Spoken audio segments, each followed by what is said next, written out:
അവിടെ ശോഭ സുരേന്ദ്രൻ എന്ന് പറഞ്ഞാൽ എന്തും ചെയ്യാൻ തയ്യാറുള്ള ഒരു വനിതയുണ്ടല്ലോ, എന്തും ഏത് ഹീനകൃത്യവും ചെയ്യും.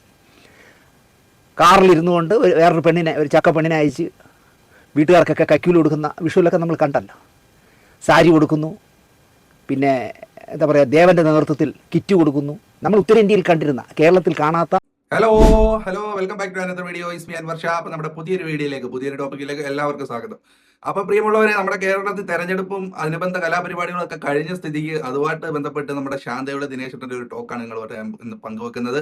കേരളത്തിൽ അതീവ വൈറലായ വീഡിയോ ഉണ്ടായിരുന്നല്ലോ കാശ് കൊടുക്കുന്നതുമായിട്ടൊക്കെ ബന്ധപ്പെട്ട്.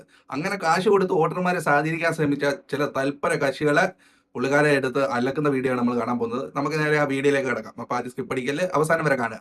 നമ്മുടെ ചാനൽ ഒന്ന് സപ്പോർട്ട് ചെയ്യാൻ വേണ്ടി സബ്സ്ക്രൈബ് ചെയ്യുന്ന ആരും കൂടി പരിഗണിക്കുക. തിരഞ്ഞെടുപ്പ് കഴിഞ്ഞു. ഇനി മെയ് 4 വരെ ഈ ഗൾഫിലുള്ള മക്കൾ വരാൻ വേണ്ടി മോർച്ചറി കിടക്കുന്ന തന്തമാരെ പോലെ ബാലറ്റ് പെട്ടിയും കാത്ത് നമ്മളിരിക്കണം. അടുത്ത ഏതാണ്ട് 10-25 ദിവസം. എന്നാലും കുഴപ്പമില്ല, കേരളം വീണ്ടും തെളിയിച്ചു സാക്ഷരതയുള്ള വിവരവും വിദ്യാഭ്യാസവും ഉള്ളവരാണ്.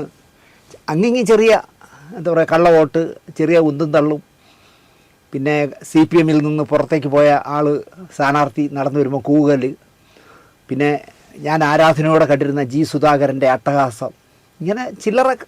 അതൊക്കെ ഇല്ലെങ്കിൽ പിന്നെ എന്ത് ആഘോഷമല്ലേ. സുധീർ കരമനയോട് എനിക്ക് പ്രതീക്ഷയുണ്ട്. തിരുവനന്തപുരം മണ്ഡലത്തിൽ മത്സരിക്കുന്നു.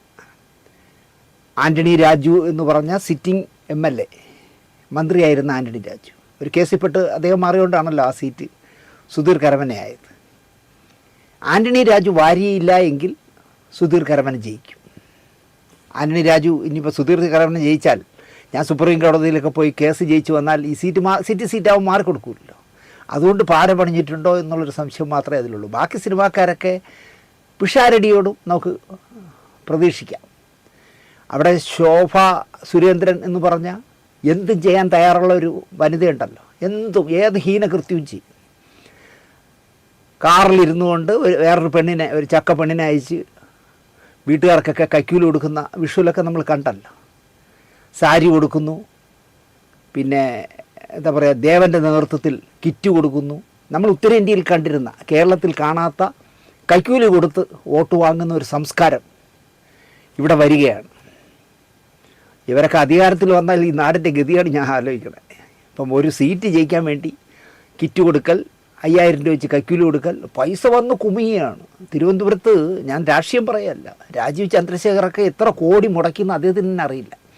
ഒരു 500 പേര് കാണുന്ന യൂട്യൂബിനൊക്കെ 1 ലക്ഷം 2 ലക്ഷം രൂപ വെച്ചൊക്കെയാണ് കൊടുത്തത്, അയാൾക്ക് മാത്രം സപ്പോർട്ട് ചെയ്ത് പ്രോഗ്രാമുകൾ ചെയ്യാനായിട്ട്. വലിയ വലിയ ചാനലുകൾ, ഞാൻ ആരുടെ ഒന്നും പറയണ്ടല്ലോ, പിണറായിയെ ദിവസവും തള്ളക്കി വിളിക്കുന്ന ചാനലുകൾക്കൊക്കെ 5 ലക്ഷവും 10 ലക്ഷവും ഒക്കെയാണ്, അല്ല 50 ലക്ഷവും 25 ലക്ഷവും ഒക്കെയാണ് കൊടുത്തിരിക്കുന്നത്. ചോട്ട ചെറിയ ചാനലുകൾക്കാണ് 1 ലക്ഷവും 5 ലക്ഷവും കൊടുത്തത്. അതിൽ 1 ലക്ഷം വാങ്ങിച്ച ഒരു ചാനലുകാരനെ എനിക്ക് പരിചയമുണ്ട്. അപ്പോൾ അയാൾ പക്ഷേ ചെയ്ത പ്രോഗ്രാം എല്ലാം 300-400 പേരൊക്കെ കണ്ടുള്ളൂ. അതുകൊണ്ട് അയാൾ പിന്നെ പോയി കണ്ടില്ല. ഇയാളെ കണ്ടിരുന്നെങ്കിൽ 4-5 ലക്ഷം കൂടെ കിട്ടിയത്. അങ്ങനെ പൈസ വാരി ഇറക്കുകയാണ്. എവിടെ നിന്ന് വരുന്നു, എങ്ങനെ വരുന്നു, ആര് കൊണ്ടുവരുന്നു ഒന്നും അറിയില്ല. റോഡിൽ മുഴുവൻ കാർ പരിശോധിക്കാനൊക്കെ പോലീസുകാരും ഇപ്പോൾ ഉണ്ട്, തിരഞ്ഞെടുപ്പിൻ്റെ ആൾക്കാരും. എൻ്റെ കാർ തന്നെ 3-4 സ്ഥലത്ത് നിർത്തിച്ച് ഡാഷ് തുറന്നിട്ട് ഷൂട്ട് ചെയ്യുന്നു, ഡിക്കി തുറന്നിട്ട് ഷൂട്ട് ചെയ്യുന്നു. ഒരു തേങ്ങയും കിട്ടുന്നില്ല. പക്ഷേ ഇവിടെ കോടികൾ വന്നു മറിഞ്ഞു. ഇലക്ഷൻ എന്ന് പറഞ്ഞാൽ ഒരു സാധാരണക്കാരന് മത്സരിക്കാൻ പറ്റാത്ത അവസ്ഥയിലേക്ക് പോവുകയാണ്. ബാക്കി സിനിമാക്കാരെ ഒന്നും നമ്മൾ നമ്പണ്ട, അതൊക്കെ ആ വഴിയേ അങ്ങ് പോവും. കെട്ടിവെച്ച പൈസ വാങ്ങിച്ചാൽ ഭാഗ്യം. എനിക്ക് പറയാനുള്ളത്, അപ്പോൾ സത്യമാണ്, തെരഞ്ഞെടുപ്പോട് ബന്ധപ്പെട്ട് എല്ലാവർക്കും ഓരോ യൂട്യൂബർമാർ, ഒന്നിൽ കൂടുതൽ യൂട്യൂബ് ചാനലുള്ള ഒരു സംഘമായിട്ട് ഉണ്ടായിരുന്നു കേട്ടോ. അവരുടെ ഷോർട്സ് എടുത്ത് വെറുതെ ഒന്ന് ഞാൻ ചെക്ക് ചെയ്ത് നോക്കിയപ്പോഴത്തേക്ക് ഓരോ സ്ഥാനാർത്ഥികളുടെ വീഡിയോ ആണ് മൊത്തം. ചില ചാനലുകൾ വേറെ ഒന്നും ഇതിനിടയ്ക്ക് പോസ്റ്റ് ചെയ്തപ്പോഴില്ല. അപ്പം ഈ തെരഞ്ഞെടുപ്പ് മാത്രമാണ്. അവർക്കും ഈ പറയുന്നത് പോലെ വാഴ നനയുമ്പോൾ ചീര നനയുന്നെന്ന് പറയുന്ന കൂട്ട് അവർക്കും 10 രൂപ കിട്ടുന്ന സമയമില്ലയോ, കളയണ്ട, മുതലാക്കട്ടെ, അത്ര തന്നെ, അതേ പറയാനുള്ളൂ. അപ്പോൾ എന്തായാലും യാദൃച്ഛികമായിട്ട് വീഡിയോ ഉണ്ടപ്പോൾ നിങ്ങളോടൊന്ന് പങ്കുവെക്കാന്ന് വിചാരിച്ചു. മറ്റൊന്നുമില്ല, ശാന്തിയുടെ ഇങ്ങനെയുള്ള വീഡിയോസൊക്കെ നമ്മൾ പങ്കുവെക്കുന്നതാണല്ലോ, അതുകൊണ്ട് കൊണ്ടുവന്നതാണ്. അപ്പോൾ അവസാനം വരെ കണ്ട എല്ലാ കൂട്ടുകാർക്കും നന്ദി. അപ്പോൾ നിങ്ങൾ നമ്മുടെ ചാനൽ ഒന്ന് സബ്സ്ക്രൈബ് ചെയ്ത് നമ്മളെ ഒന്ന് സപ്പോർട്ട് ചെയ്യുന്ന കാര്യം പ്രിയമുള്ള എൻ്റെ കൂട്ടുകാരൊന്ന് പരിഗണിക്കണേ. അപ്പോൾ നമുക്ക് വേറൊരു വീഡിയോ വിശേഷമായി വീണ്ടും കാണാം. ഇതുവരെ എല്ലാവർക്കും ബൈ, താങ്ക് യു.